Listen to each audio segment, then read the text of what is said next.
क्या धान उठाव करना होगा?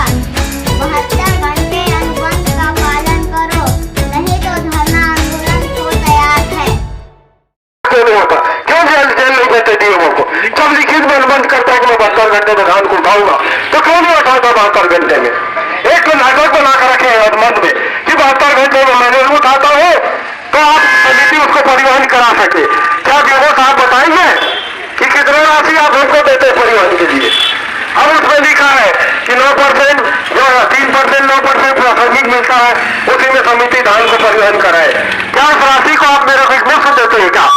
जैसे जैसे मेरा खरीदी होता है उस अनुपात में राशि आप जारी करते हैं। उदाहरण के तौर पर मैंने 50,000 क्विंटल खरीदी किया, 50,000 क्विंटल का 9% में 4.5 लाख रुपया होता है। क्या 4.5 लाख रुपया आप थोड़े मेरे देते हैं? जैसे जैसे मेरा खरीदी होता है, जैसे जैसे मेरा खरीदी का अनुपात बढ़ता है वैसे वैसे आप मेरे को राशि देते हैं। तो क्या 4.5 लाख में 50,000 क्विंटल धान परिवहन हो पाएगा? नहीं हो पाएगा। क्यों अपने आप दोष दे देते? समस्त समिति कर्मचारियों पर डालते हैं, नहीं देते हैं हमको, हमारी कमीशन काटते हैं। आज ये और समस्त अधिकारी को मालूम है कि समिति कर्मचारी को मात्र कमीशन का आधार पर तनख्वाह मिलता है और एक समिति का मात्र आय का स्रोत है धान खरीदी और बाकी व्यवसाय में समिति है घाटे की समिति, घाटे में हम लोग खाद बांटते हैं, खाद में परिवहन ज्यादा देते हैं, कमीशन कम मिलता है। बैंक जो है हमारी को समितियों पर ऋण में ब्याज ज्यादा लगा रहा है, हम कम ब्याज देते हैं। कुल में समिति पूरी तरह घाटे में, एकमात्र धान ही आय का स्रोत है। उसमें अभी 4 महीने 6 महीने तक धान को हमारे दम करके चढ़ाओगे घलाओगे, समिति नहीं बचेगी। हम लोग सड़क में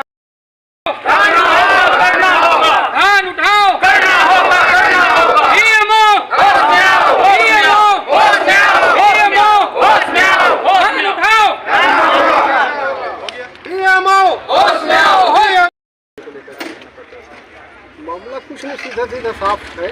हम लोग सहकारी समिति कर्मचारी हैं और सहकारी समिति का काम है किसानों का सेवा करना, शासन की योजनाओं को संचालित करना, किसानों का सेवा करना, केसीसी बांटना, खाद बांटना, बीज बांटना और उसी के एवज में और केसीसी बांटने के एवज में धान खरीदी करना। शासन के निर्देशानुसार 1 नवंबर से हम लोग धान खरीदी किए और 4 फरवरी तक। अब रहा सवाल वो धान को हम लोग कहाँ रखें? धान का उठाव होना चाहिए और नियम में तो कहता है कि जैसे धान खरीदी होता है तुरंत उठाव होना चाहिए। और उसके बाद भी आज 3 महीना से धान खरीदी हो गया है, धान उठाव में धीमी गति है, कोई डीओ नहीं कट रहा है। ऐसा 1 जनवरी से भी डीओ कटना बंद है और डीओ भी कटा है, उसके बाद मिलर उस डीओ को रखे रहता है, उठाव नहीं करता, अपने मर्जी से उठाव करता है। सीधा हम लोग संपर्क करते बोलते हैं कि हमारे पास टाइम नहीं है, हम भेज रहे हैं, हमारे पास समय नहीं है, गाड़ी नहीं है। ये बताएं, आपकी जानकारी में तो है ही है कि सरकार इसी धान के मुद्दे को लेकर सत्ता में आए हैं, इसी को सरकार मुद्दा बनाए हैं, तो क्या ये सरकार आपको फंसाने जैसा बात नहीं कर रहे हैं? मिलर मिलर नहीं, फंसाने वाली बात नहीं है। सिस्टम ये है कि धान को उठा होना चाहिए। हाँ। और जैसे धान उठा होता है, लेट होता है, सूखेगा, सड़ेगा, चूहा काटेगा, दीमक काटेगा, तो हमारे ऊपर फंसाव वाली बात आ। इसी जिला में पिछले 2-3 साल से आपके समितियों के कुछ मेंबर के ऊपर FIR हुआ है, कुछ कार्रवाई हुआ था। कारण ये था कि धान शार्टेज हुए हैं। निश्चित हुआ है। और इसी का ऐसी कारण थोड़ी है। नहीं, निश्चित ये जो प्रक्रिया चल रहा है धान रोकने का, उठाव नहीं करने का, कोई प्रक्रिया को दोहराने का विकल्प ढूंढ रहे हैं अधिकारी लोग, शासन प्रशासन के लोग, कि बिना धान सड़े और उनके ऊपर FIR जैसे कार्रवाई करें। ये भी आप लोगों का डीओ कब से कटना बंद हुआ है? 2 जनवरी से। इसके बारे में डीएमओ साहब का क्या कहना है?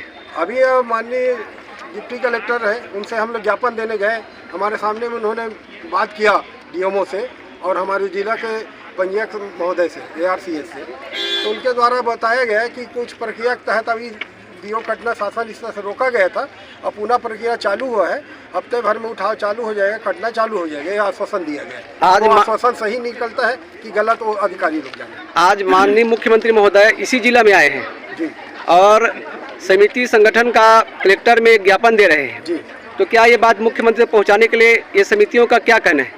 अब वो ऐसा है, जिले का मुखिया है कलेक्टर साहब, अब कलेक्टर के माध्यम से हम लोग शासन प्रशासन तक कागज पहुंचा रहे हैं अब ये कब तक पहुंचाते हैं, क्या जानकारी देते हैं, जिला प्रशासन अधिकारी समझेंगे कि हमारी बात वहां तक पहुंचा रहे हैं। ये जो समस्या है केवल मुंगेली जिला बस में है कि प्रदेश के सभी जिला में है? नहीं महोदय जी, अभी तो हम ही सब लोग जूझ रहे हैं मुंगेली जिला वाले। मतलब लगता है कि हमारे पास समस्या है और जिस जिला में जिसका समस्या आता जाएगा ऐसे घेराव प्रदर्शन करते रहेंगे। अभी तो हमारी समस्या है। अंतिम 2 प्रश्न जी जैसे धान शार्टेज आएगा जी, तो इसका जिम्मेदारी डीएमओ ऑफिस रहेगा, प्रशासन रहेगा, सरकार रहेगा, या आप इसकी जिम्मेदारी खुद लेंगे आगे चल के?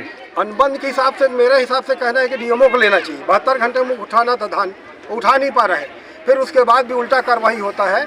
आज तक जितना भी कार्रवाई हुआ है खरीदी प्रभारी समिति के ऊपर होता है, न तो डीएमओ न मिलर के ऊपर। तो आप लोगों का कहना है कि इस बार हमारी कोई गलती नहीं है, अगर भविष्य में धान शार्टेज होता है तो इसका पूरा जिम्मेदारी प्रशासन का है, सरकार का है, डीएमओ का है, हमारा कोई नहीं है? नहीं, हमारा कोई जवाबदारी नहीं है। अगर उठाता है तो कोई जवाबदारी नहीं। अगर शार्टेज कम आएगा और प्रशासन आप समितियों पर कार्रवाई करेगा तो इसके बारे में क्या करोगे आगे चल के? नहीं, हम तो चाह रहे हैं कि शार्टेज आए मत, समय में धान उठा हो जाए। हम लोग शार्टेज पटाने आए हैं कि नौकरी करने आए हैं?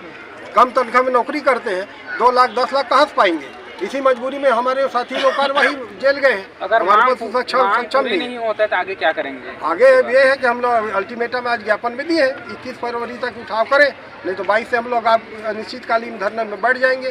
शासन के काम को प्रभावित करेंगे, किसानों को परेशान होगा। इसके लिए शासन प्रशासन को भी सुनना पड़ेगा कि हमको खाद नहीं मिल रहा है, KCC हमारा नहीं बन रहा है, तो शासन को। अंतिम प्रश्न, अभी भविष्य में लोकसभा चुनाव आ रहे हैं जी और आचार संहिता लग जाएगा, जी सरकारी कहीं न कहीं व्यवस्था जो है भंग हो जाएंगे, जी। तो इसके बारे में क्या सरकार भविष्य में लोकसभा चुनाव मुद्दा थोड़ी बनाएगा धान के विषय में?